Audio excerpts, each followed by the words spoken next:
आपको बता रहा था ना कि actually I was telling you about the egg, तो वही मैं ढूंढ रहा था लिटरेचर, तो इसलिए एक अच्छा सा लिटरेचर मिला है।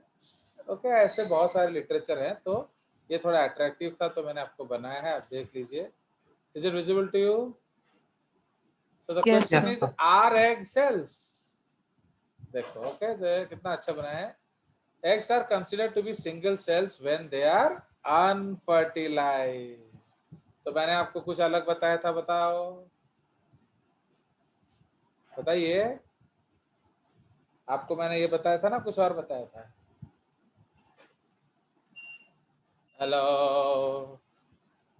अरे आपको सुनाई दे रहा है ना, फिर कट कट आ जाता है, फिर कुछ नहीं बोलते तो पता नहीं चलता। दे रहा है इसमें। हाँ, तो यस सर नो तो बोलो। चलिए, तो इसीलिए दे आर अनफर्टिलाइज, ठीक है। Because they are considered single cells, they are the largest cells on earth. Of course, this definition isn't exactly cut and dry. समझ रहे हो? If the shell of the egg is considered the cell membrane and everything outside is considered the cell, it can be said that it is a single cell.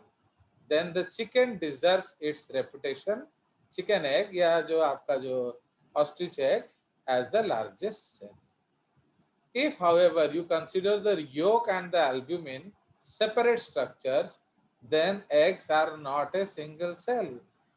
Okay, instead, they are made up of a few structures that are different cells.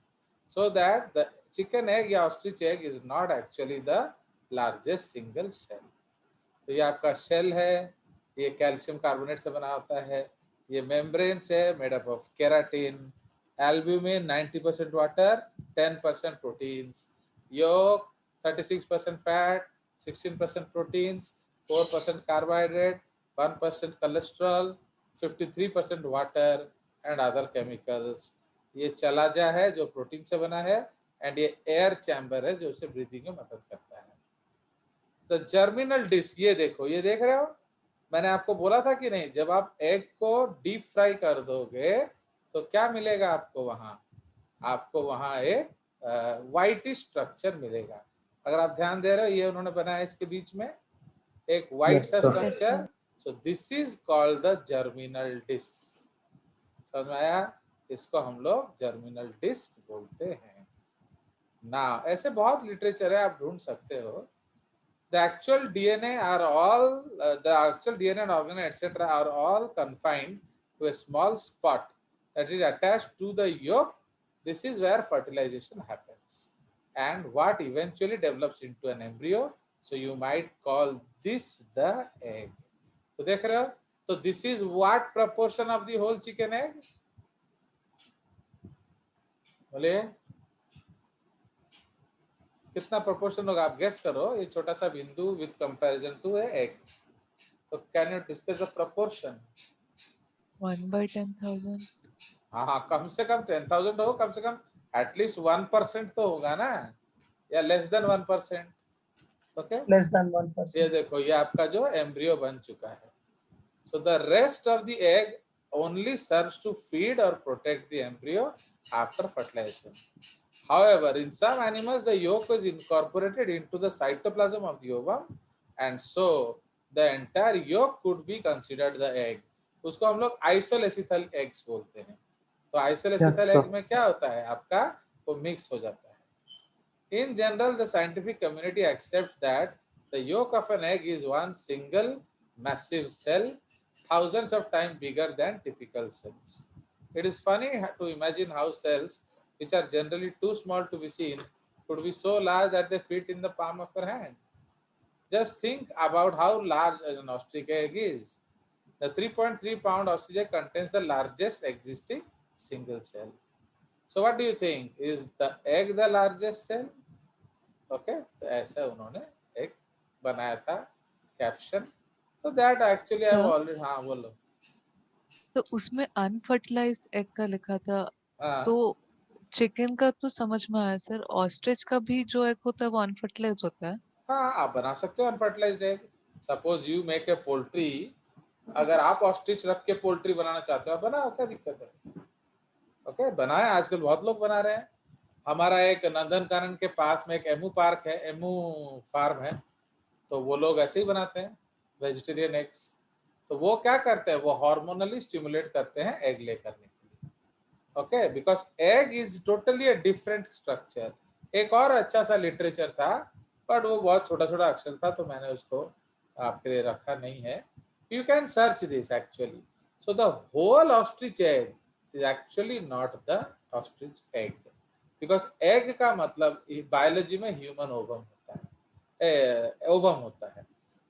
So egg कब बनता है, जब हम embryo का खाना और उसको साथ में पैक करके भेज देते हैं।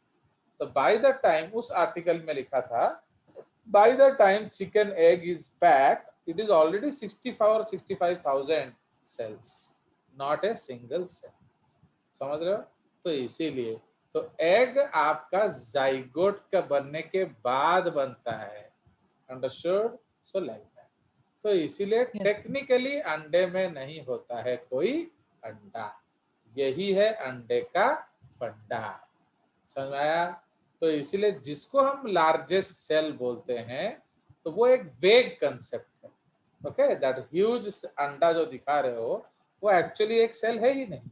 तो इसीलिए that is not the largest cell. हाँ, अगर कंपैरेटिवली देखोगे उसका जो सेल होगा वो ऑब्वियस, बिकॉज जनरली सेल्स आपका माइक्रॉन्स में आते हैं, 10⁻⁻⁶। तो अगर ऑस्ट्रिच का अंडा 1 सेंटीमीटर का भी हुआ, तो it is how much, it is much bigger than the what, ostrich egg, means it is 100 times bigger 1000 than normal cells. No, yes अगर हाँ 10 सेंटीमीटर अगर ले लो, तो 10 सेंटीमीटर ले लोगे तो वो 1000 टाइम्स हो जाएगा। अगर हम 1 सेंटीमीटर लेते, 1 सेंटीमीटर कितना होता है, 10⁻⁻⁴ -2 मीटर। मीटर हाँ sorry, -2 metre. Okay, and micron कितना होता है, 10⁻⁻⁶। -6 तो ये 10,000 गुना बड़ा हो जाएगा। ओके, तो obviously it is a big cell. But अगर आप रिसेंट लिटरेचर देखोगे, ostrich egg is no more the longest cell, the largest cell. Largest cell is giant squid neurons. But आपको मारना है ऑस्ट्रिच एग, और क्या दिक्कत क्या है? चलिए, so this yes was the sir. Literature जो हम लोग डिस्कस कर रहे थे ना। तो ये आपके लिए मैंने निकाल दिया था। ओके, बिकॉज आजकल जो गूगल में कोई चीज सर्च करने से ना, कचड़ा पहले आता है, बहुत ढूंढने पे मेन चीज मिलता है। एंड अभी उतना मेंटल फ्रीडम भी नहीं है इतना ढूंढो, क्योंकि अभी बहुत काम चल रहा है इधर। चलिए, so now let's go back to our literature. तो हम लोग अभी डिस्कस कर रहे थे क्या, we were discussing the concept of implantation. यहाँ आ गया था हम लोग ना, नहीं आए थे? डेसिडुआ, हम लोग यहाँ तक थे actually, we were somewhere here ना क्या, क्योंकि दो दो जगह चल रहा है ना, इसलिए। चलिए, so this is our, is it this place we were in, Adya? तो So एक्चुअली we were हम seeing the types of eggs. और भी आगे है टाइप्स ऑफ एग्स। तो टाइप्स ऑफ एग्स तो नहीं, उसके बाद तो मैंने आपका ये बना दिया था ना। तो So वो उससे पहले क्लास में बनाया था हमने। चलिए, तो ये आपका क्लीवेज है बेसिकली, उसके पहले होगा टाइप्स ऑफ एग। ये आपका एम्फिमिक्सिस आ गया, बहुत पहले है। चलिए, तो ये आपका टाइप्स ऑफ एग है। तो ये फिर देख लिया आपने था आज सर। एक नया चीज देख लिया। तो एक्चुअली मैंने इसको भी मॉडिफाई किया है अभी, बहुत सारा इधर उधर का कंटेंट काटा है। अब देखो, यहाँ भी ये भी चीज मैंने ऐड किया आपको दिखाने के लिए। So you see the resemblance, are you seeing the resemblance between this and this? Okay, yes तो सर। ये आपका एम्ब्रियो है, ये आपका अम्बिलिकस एंड डियोक्सैक है। तो ये भी आपका एम्ब्रियो है, आपका अम्बिलिकस है, प्लेसेंटा है। द ओनली फर्क इज, इस बच्चे का खाना इधर अंडे में मिल जाता है, जबकि इस बच्चे का खाना के लिए उसे माँ के यूट्रस के साथ जोड़ना पड़ता है। You see how beautiful parallelism the artist has drawn. कोई शक? नो तो सर। इसीलिए ये जो लेयर है ये अम्नियन है, अगर आप देख रहे हो। तो यही चीज है, देखो एक्चुअली हम लोग तो नीट पाने के लिए खाली घोष देने से भी होगा, बट ये जो चीजें हैं ये आप कहाँ पढ़ोगे फिर, तो जो आप आगे यूटिलाइज करोगे। तो ये देखिए ये एमनियन लेयर है, this one. So this layer is the amnion layer and हमारा ये जो लेयर एमनियन है। ओके उसके बाद ये जो पूरा कवर है so that is the chorion and हमारा ये पूरा कवर है कॉरियन। ठीक है, तो अब देखिए ये पूरा बच्चा हो गया, तो उसके बाहर क्या है हमारा फूड, तो ये योक सैक में आपका योक होगा एंड बाहर आपका एल्ब्यूमिन है। Okay so this is the case. तो ये एयर पे स्पेस है, ये शेल है, ये अलेंटोस है, ये योक सैक है एंड बाहर जो है वो एल्ब्यूमिन होगा। Understood? So this is the concept of an egg. But यहाँ क्या होता है, तो अब बच्चे के न्यूट्रिशन के लिए हम ना तो योक रखे हैं और ना ही क्या रखे हैं एल्ब्यूमिन, इसलिए हमें प्लेसेंटा बनाना पड़ जाता है। ओके तो it will develop and why this change has been done, because the gestation period is larger. Okay काफी बड़ा जेस्टेशन पीरियड होता है, इसीलिए हम एग बारों से नहीं बैठ सकते। कोई शक? तो देखो ये No, डायग्राम sir. मेरे को no sir. yesterday I downloaded around 30 books and उसमें से एक बुक का ये डायग्राम है। तो देख रहे हो मैंने नोड मॉडिफिकेशन कितना रैपिड स्केल में चल रहा है, तो लाइक दैट। चलिए सो इसीलिए अब आ जाइए on the basis of future of blastomeres. तो अब जब हमारा एग जो है वो डिवाइड करेगा जाइगोट, तो जब जाइगोट डिवाइड करेगा तो ब्लास्टोमियर्स बनेंगे। नाउ क्या ब्लास्टोमियर क्या बनेगा तय हो गया। तो अगर आपका ब्लास्टोमियर क्या बनेगा वो क्लीवेज के टाइम पे ही तय हो जाए तो उसको हम बोलते हैं डिटर्मिनेट क्लीवेज। तो समझ रहे हो, तो मोजेक एग का मतलब क्या है, उसको हम बोलते हैं डिटर्मिनेट ओके एग्स। तो ये डिटर्मिनेट एग्स होता है। ना डिटर्मिनेट एग्स का मतलब क्या है, अगर कुछ गया तो बच्चा भी गयो। अंडरस्टूड? तो if something is lost in the egg then it will be visible in the baby. Understood? So any Yes, sir. blastomere lost will affect the product. The remaining portion of the egg cannot make compensatory development to replace the lost part. So such an egg is called mosaic or determinate.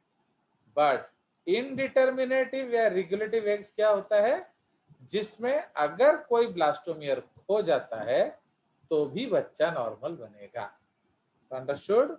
So fate is not decided at the time of cleavage. The removal of small portion of the egg or even one or two early blastomeres will not affect the normal development. ठीक है, तो ये है क्या, so this is about your indeterminate egg. Okay हो गया, तो इसीलिए ये आपका है। तो डिटर्मिनेट क्लीवेज या एग्स हम लोग नेमाटोड्स एंड मलक्स में देख रहे हैं। तो नेमाटोडा में हर सेल का काम फिक्स्ड होता है। ओके तो सपोज जो हेड बनने वाला सेल है आपने उसे निकाल दिया तो बच्चे में क्या होगा, हेड नहीं होगा। Understood? And the best evidence of indeterminate egg is twins, क्योंकि ट्विंस में क्या हुआ था, 2 cell stage became 2 1 cell stage. इसका मतलब बच्चे में आधा आधा चीज, एक में धड़ होना चाहिए था, एक में पैर होना चाहिए था।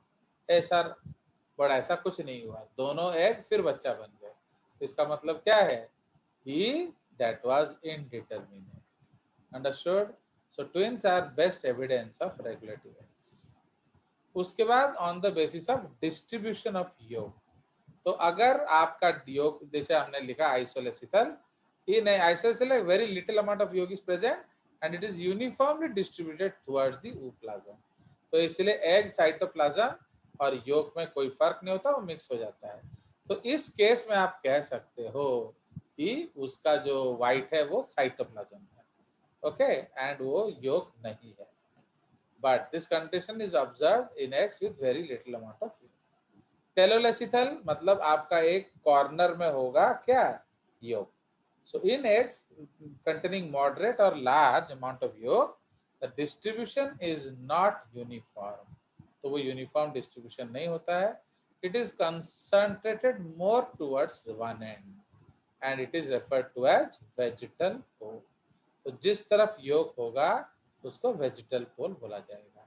Such a type of egg in which egg is concentrated towards one pole is called telolecithal. ये फिर दो तरह का होगा. ओके